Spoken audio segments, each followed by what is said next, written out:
Let's do it. Let's make it happen. Let's make it happen. Yes, sir. Get the paperwork for this bum. Get Al Heyman. Absolutely. I don't need Al Heyman. Let me call Al Heyman. I'm my own boss. I'm my own boss. One night. Got your hat. Got your hat. Got your hat.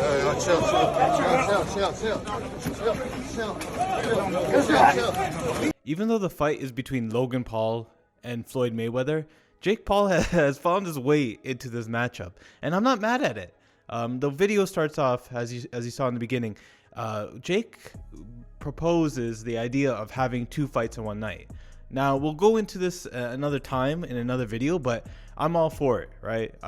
Just a high level, this is an exhibition match between Logan Paul and Floyd Mayweather. So why not do 2 in one night? Why not have Floyd versus Logan, and then the next fight is Floyd versus Jake Paul?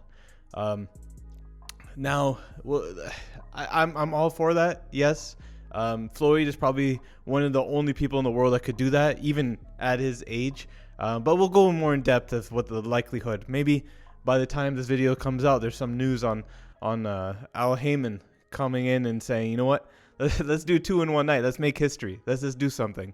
Well, now the conversation is, has Jake Paul gone too far? Now, what he did was Floyd Mayweather was approached by Jake Paul, and kind of at the end of that little conflict that they had, where they're talking about 2 times in one night, blah, blah, blah, Jake Paul took Floyd Mayweather's hat off his head and walked away and kind of said, "Oh, my hat," or whatever he said. I guess it was done as like a little joke, right? It's a little fun thing to do, but even people behind were laughing. But Floyd Mayweather didn't take very kindly to this act. Now, there's conversation of whether or not this is part of the fight buildup, or if this is something that was genuine. Now, I'm kind of leaning towards the genuine side. Why?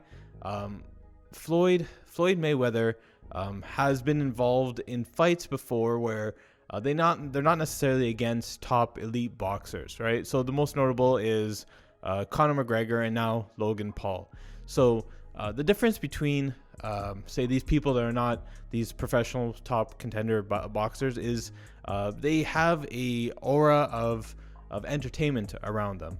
Conor McGregor, yes, is a world champion 2-weight division in the UFC, but a part of him also is part of that entertainment side, where he's appealing to the masses. He's this bigger than life figure. Now, take that and translate it to what we see in the Logan Paul and Jake Paul stuff. Jake and Logan Paul are coming from the YouTube foundation. What does that mean? Is that they build themselves off of entertainment, right? So everything they've done is not necessarily based off of their martial arts, and then they added on entertainment, say like Conor McGregor did. He is building off of an entertainment angle. Now, from an entertainment standpoint, doing something like that, taking off a hat and walking away, is entertainment, right? It's a little funny thing. You take his hat, you run away, you have this conflict, whatever. But Floyd Mayweather is kind of he's probably not used to that, especially throughout his entire career. There's not many people that would do something like that.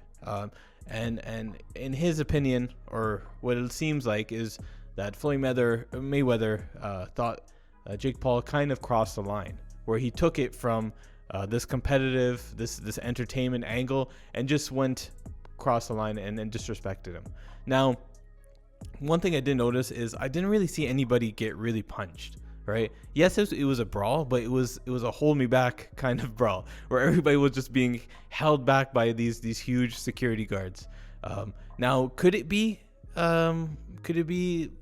part of the whole story and stuff? Perhaps, but at the same time, I think there wasn't more violence in that brawl. Because Floyd Mayweather is not stupid, right? He still wants to do this fight because for whatever reasons that he has. He knows where he is able to draw the line himself, right? He's probably thinking to himself, yes, I can start this brawl. I can start this conflict, but I'm not going to take it to a point where I'm going to have my security guards jump on those other 2 guys. I'm not going to have a situation where I'm throwing a flurry of strikes at everybody around me, right? Both Paul brothers. He kind of abided by this rule of not taking it over a certain limit with the Conor situation as well. There was times where he allowed Conor McGregor to say and do certain things to him, but at the same time he held back to a certain point to prevent it from going into that hatred level, right? That we've seen in other fights like Khabib and Conor, right? That went so far over the limit that it turned into like this demonic energy. It was very hatred driven, right? As opposed to this where he's kind of, yes, he's starting this conflict, but he's not crossing the line himself where he's taking it to waters where maybe this fight doesn't happen. Maybe there's legal actions taken because of whatever violence involved. Rather, now you have this brawl, and now there's this added appeal to this fight. Now people are more inclined to watch. So overall, it's good for the fight. But at the same time, Floyd made sure that he kept it within his limits. He knows what to do and when to do it.